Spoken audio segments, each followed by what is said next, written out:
Hello and welcome back to The Source. I'm Kieran Benn. And I'm Jack Maynard. First of all, happy St. Patrick's Day. Me and Kieran are really in the mood, as you can tell by our wonderful hats. But earlier on in the show, we were walking around Bristol finding the best things to do for St. Patrick's Day this evening. But now there's still plenty to come. I'm going to be handing things over to Nat to see how she got on with Hugh Fearnley-Whittingstall. Last week, Mayor Ferguson announced that Hugh Fearnley-Whittingstall would be an ambassador for Bristol 2015. I went down to River Cottage Canteen on White Ladies Road to see just what it means to them. Thank you all for dropping by today to the River Cottage Canteen. Thank you, Mayor, for being here. Thank you for bringing with you this very exciting, enormous green button, which is, apart from being beautiful, hard to miss, it's definitely looks very important and symbolic. And it's great to have been asked, and I'm happy to accept your invitation to be an ambassador for Bristol European Green Capital 2015. And I'm happy to do with this whatever you require me to do to let everybody know that I'm in. I think we should press it and then I will say a few words. Okay, right. Ready? Hooray! Well, I'm in. See, everybody is cheering. And it's great that you are in, Hugh. And I think your message that everybody can do a little bit to make a big difference is really important. And I think when people realise that a green way of living actually is a more economical way of living, it's a healthier way of living, that it's not all about what we do with the planet, but it's what we can do locally to help ourselves, then they buy in. And I'm absolutely determined this spreads over the whole of Bristol and that everybody is close to healthy food, and that we look at changing the whole food culture, which has become an extraordinary one of our farmers principally selling to big organisations that take away the food from local people and then bring it back from somewhere else as if it's fresh. I want fresh, local food.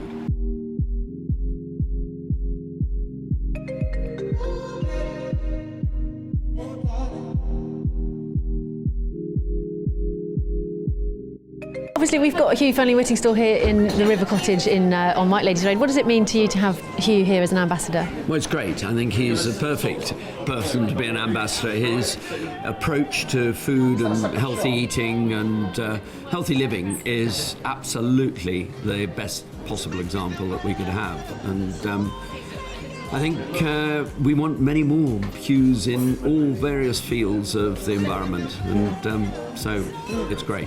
How do you think he sort of encompasses what Green Capital is all about?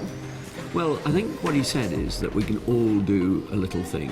Every single person doing a little thing will make a huge difference, and that really has got to be the message of Green Capital, that this is about everybody in Bristol and what they can do for themselves as well as for the larger community and eventually for the world. So I think Bristol has this massive opportunity of being European Green Capital. We're building up something really big, and it would be a terrible shame if people miss out on this opportunity.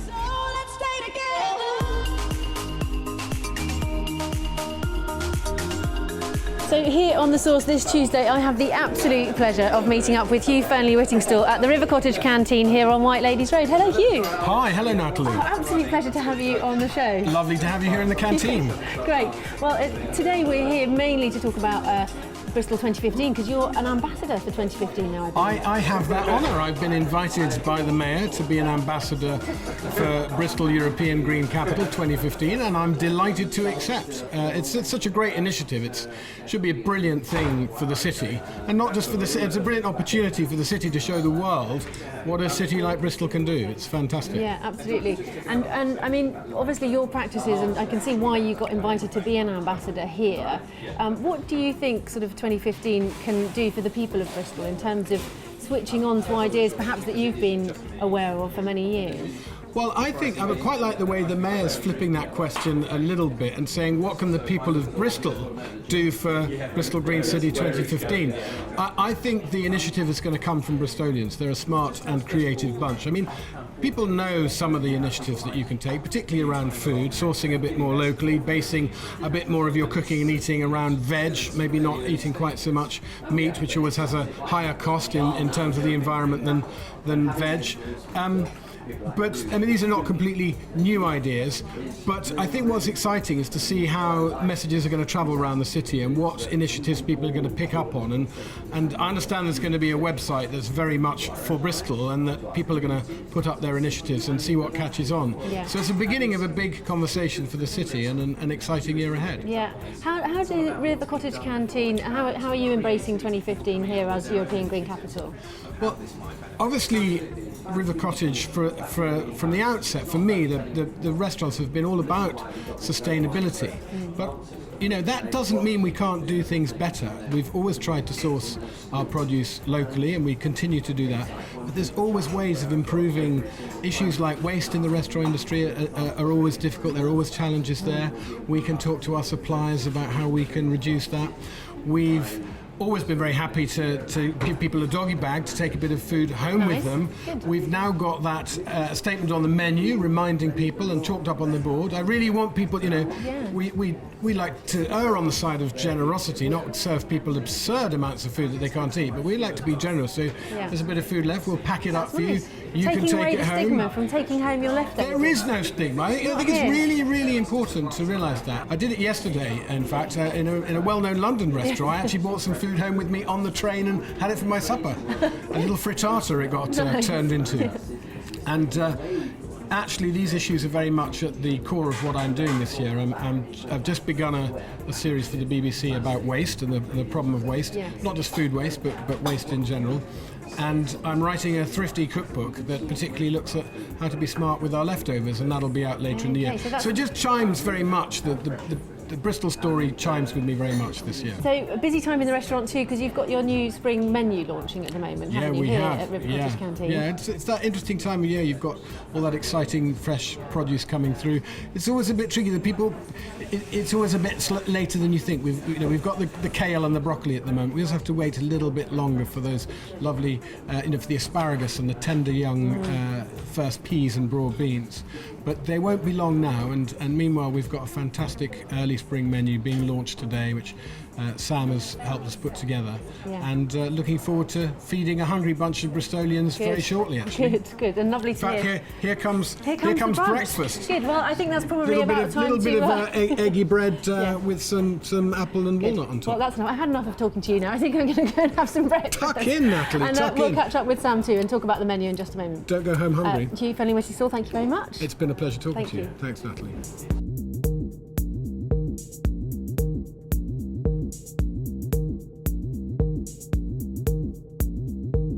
I thought I'd catch up with the new head chef here at River Cottage Canteen. Hello, no, you're Sam North. I am, yes, nice to meet you. Hello, Sam, nice to meet you. This looks fantastic, this brunch that's laid before us. Maybe start by just telling me a little bit about what we've got here. Well, what we've got here is we've got our king oyster mushrooms on the sourdough, which we've generally got on the new menu anyway, with in the nice garlic butter. We've got the smell amazing. The chorizo and egg mayonnaise on top there. It's just things that we generally try to keep going through the menu. Yeah. Really. Fantastic. So you're a relatively new addition here to River Cottage Canteen. I've been on with you a week. And, wow, that is new. Well, congratulations. Well, thank you very much. And where did you come from beforehand? Previous to this, I was out in the Cottage way. I was in a small pub restaurant out that way, which was done very well. You're a Southwest boy yourself, aren't you? Yeah. And what inspired you to come and work here? It was just generally the story behind the foods and things, and sustainability, and there's a lot I could learn from the whole team. And I do like to acquire as much knowledge on food and things as I can, and going down the lines of taking it from field to plate, from river to plate from fields, and actually going through all the wild and all the how sustainable it is. It was something that I could really get on board with, and the opportunity came up. So with the new spring menu, Sam, what's maybe your couple of favourite dishes or some highlights for you? Some favourite dishes, to be honest, well, the whole menu that's gone in, I think it's just completely wonderful. But we've got the Laverstoke Park mozzarella, the buffalo mozzarella there. It's really local, and it's just such a great, that is really good. That is really, really good mozzarella. It's lovely. Yeah. And we've got some lovely artisan breads coming in from just literally down the road. Yeah. We've got some lovely veggie dishes on the menu, which I'm really pleased about.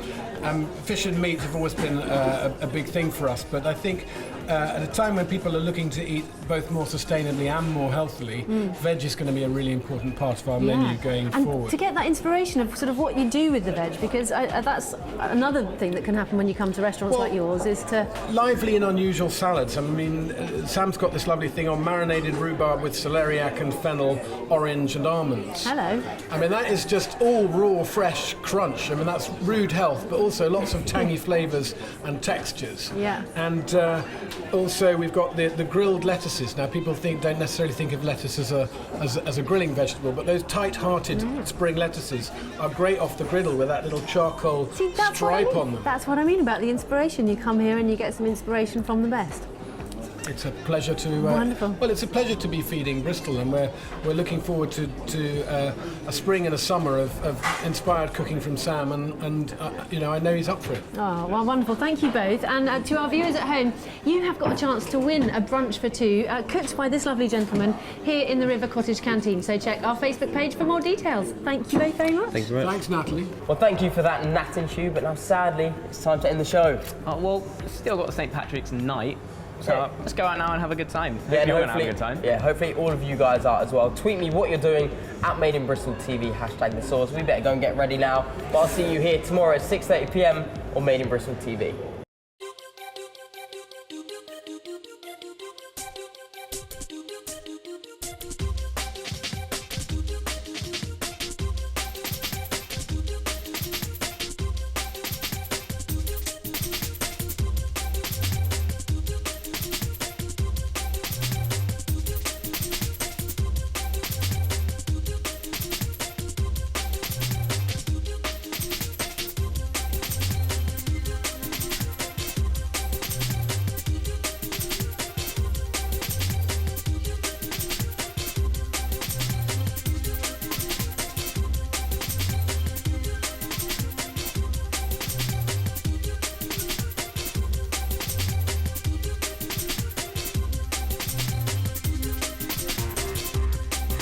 Fancy winning a lunch at the River Cottage on White Ladies Road?